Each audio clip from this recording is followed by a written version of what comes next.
Hello friends, तो ये है वेस्टवर्ल्ड सीरीज का 5th पार्ट। इसके पहले के पार्ट्स भी आप हमारे चैनल पर जाकर देख सकते हैं। तो उम्मीद करती हूँ आपको ये सीरीज पसंद आई होगी और आप हमें ऐसे ही सपोर्ट करते रहेंगे। तो चलिए इसका अगला पार्ट शुरू करते हैं। तो पिछले पार्ट में हमने देखा कि जर्नी के शुरू में ही हमारे कैरेक्टर्स का सामना कुछ खतरनाक डीमन से होता है, लेकिन वो लोग किसी तरह उनसे बच निकलते हैं। ज़ैंग ने उस लेडी मॉन्स्टर की सोल को कैद कर लिया था और इस चक्कर में ओज़ू को भी सिल्वर नीडल्स बाहर निकालनी पड़ी थी। यहाँ ओज़ू भागता हुआ ज़ैंग के पास आता है और कहता है कि आपकी मदद करने के लिए मुझे नीडल्स को बाहर निकालना पड़ा और अगर आपने जल्दी ही मुझे ठीक नहीं किया तो मैं फिर से घोड़े में बदल जाऊंगा। ज़ैंग एक शर्त पर उसकी मदद करने को तैयार हो जाता है कि उसे पूरी जर्नी में उनका साथ देना पड़ेगा और हो सकता है कि इसके बदले वो उसे परमानेंट ठीक कर दे।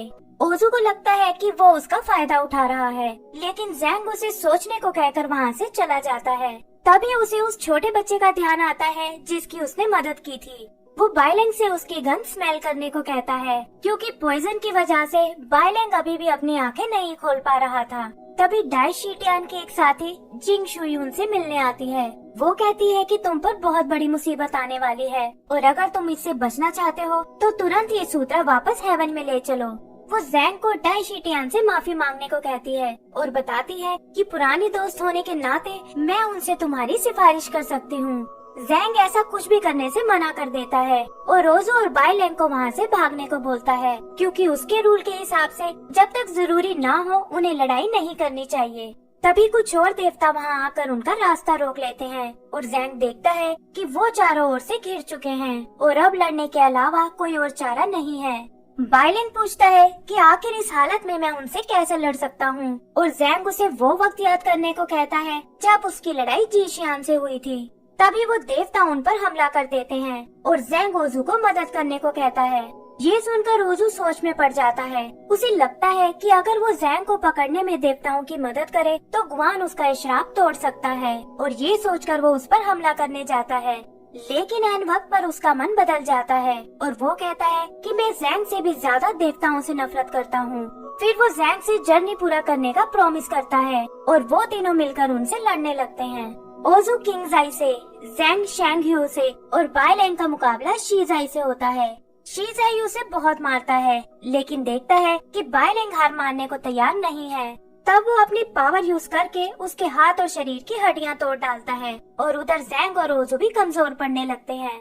तभी बाइलेंग को ज़ैंग की बात याद आती है और वो समझ जाता है कि जीशियान के साथ लड़ाई में उसने उसी को याद किया था और उसी ने उसका कॉन्फिडेंस बढ़ाया था। ऐसा करते ही उसके शरीर में एक नई एनर्जी आ जाती है और उसकी हड्डियों के साथ साथ उसकी आंखें भी ठीक हो जाती हैं। वहाँ मौजूद बाकी लोग भी उसकी इस ट्रांसफॉर्मेशन को देखते हैं और तभी बाइलेंग पहली बार अपनी वुल्फ पावर एक्टिवेट करता है।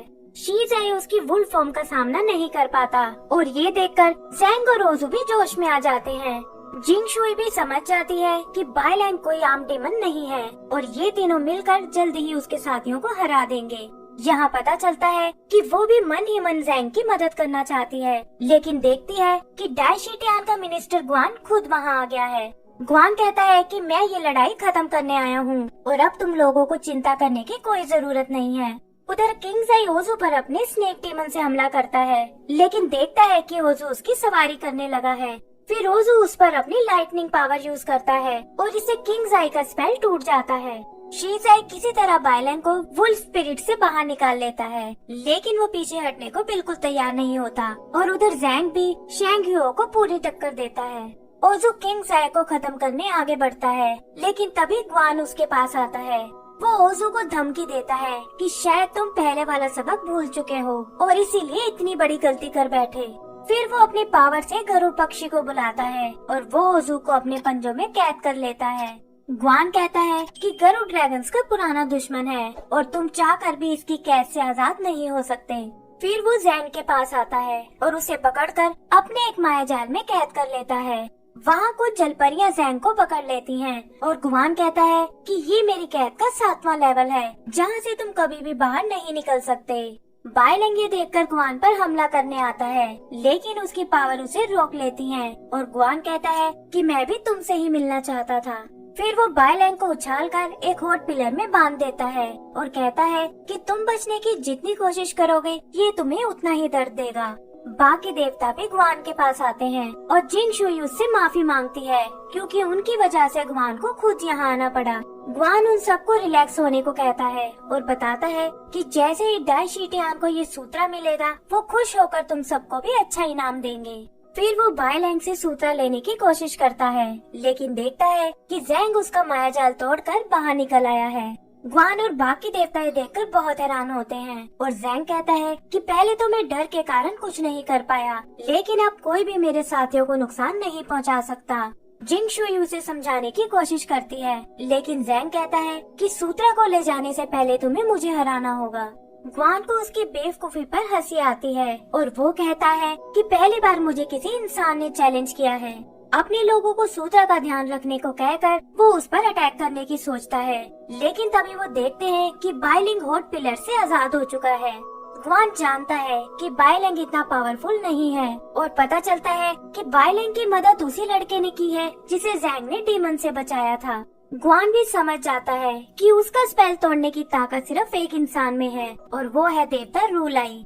आगे हम एक फ्लैशबैक देखते हैं जहां बताया जाता है कि रूलाई और ग्वान डाई शीटियान के सबसे पावरफुल देवता थे और अक्सर पक्षियों का रूप लेकर एक दूसरे से मुकाबला करते थे, लेकिन ये कभी साबित नहीं हो सका कि उनमें से सबसे बेहतर कौन था। इधर प्रेजेंट में वो लड़का अपने असली रूप में आता है और उसकी पावर ग्वान के गरुड़ को भी नष्ट कर देती है। ज़ैंग भी समझ जाता है कि रूलाई अब तक उनका टेस्ट ले रहे थे और बाइलैंग को याद आता है कि इन्होंने ही उजी को डाई शीटियान से बचाया था। ग्वान और रूलाई एक दूसरे की तरफ आगे बढ़ते हैं जहां ग्वान कहता है कि अब मैं तुम्हें मारकर डाई शीटियान का बदला ले सकता हूँ। रूलाई को लगता है कि सारे देवताओं से लड़ना बेकार है और वो ग्वान को एक सिंगल फाइट का चैलेंज देता है। वो कहता है कि अगर मैं जीत गया तो तुम ज़ैंग को आगे जाने से नहीं रोकोगे और अगर तुम जीत गए तो मैं खुद ही तुम्हारे रास्ते से हट जाऊंगा। ग्वान भी उसका चैलेंज एक्सेप्ट कर लेता है और अपने हमले के लिए उड़कर बादलों में चला जाता है। ज़ैंग को ये कुछ अजीब सा लगता है, लेकिन तभी वो देखते हैं कि ग्वान एक बड़े से स्टैचू के साथ नीचे आ रहा है। पता चलता है कि ये बुद्धा के 1000 हाथों वाला अटैक है और उससे निकले हथियार रूलाई की ओर बढ़ने लगते हैं। रूलाई को इससे कोई फर्क नहीं पड़ता और वो रिलैक्स होकर वहीं लेट जाता है। ग्वान अपनी पूरी पावर यूज करता है और कहता है कि तुम इस अटैक से नहीं बच सकते। यहाँ हम देखते हैं कि रूलाई आइस को कंट्रोल कर सकता है और उससे बनी शील्ड उसका बचाव करने लगती है। सबको लगता है कि 1000 हाथों के अटैक में कोई वीकनेस नहीं है और रूलाई ज्यादा देर तक इसका मुकाबला नहीं कर पाएगा, लेकिन रूलाई ने उसकी कमजोरी को ढूंढ लिया था और वो अटैक से बचता हुआ ग्वान तक पहुंच जाता है। ग्वान भी ये देखकर घबरा जाता है और रूलाई की हिट से उसका 1000 हाथों वाला अटैक नष्ट हो जाता है। फिर हम उन दोनों में एक और मुकाबला देखते हैं, लेकिन ग्वान रूलाई के सामने नहीं टिक पाता और वो अपनी पावर से ग्वान को घायल कर देता है। बाकी देवता ग्वान को वहाँ से ले जाते हैं और वो कहता है कि मैं इसका बदला लेने जरूर आऊंगा। रूलाई उसे गुड लक बोलता है और फिर ज़ैंग और उसके साथियों के साथ आगे बढ़ने लगता है। वो लोग देखते हैं कि रूलाई के हाथ से खून निकल रहा है, लेकिन वो कहता है कि ये शरीर तो बस एक पुतला है और मेरी असली बॉडी तो आइस में जमी हुई है। वो ओजू और बाइलैंग को भी सावधान रहने को कहता है और बताता है कि डार्क पावर्स उनकी सोल को खराब कर सकती हैं। फिर वो ज़ैंग को अपनी प्रेयर बीट्स देता है ताकि वो इसके थ्रू उससे कांटेक्ट कर सके। यह कहकर रूलाई गायब हो जाता है और वो तीनों भी अपनी जर्नी पर निकल जाते हैं। एंड सीन में हम डाई शीटियान को देखते हैं जिसे रूलाई के जिंदा होने का पता चल गया है और इसी के साथ हमारा 5th पार्ट भी खत्म हो जाता है। तो दोस्तों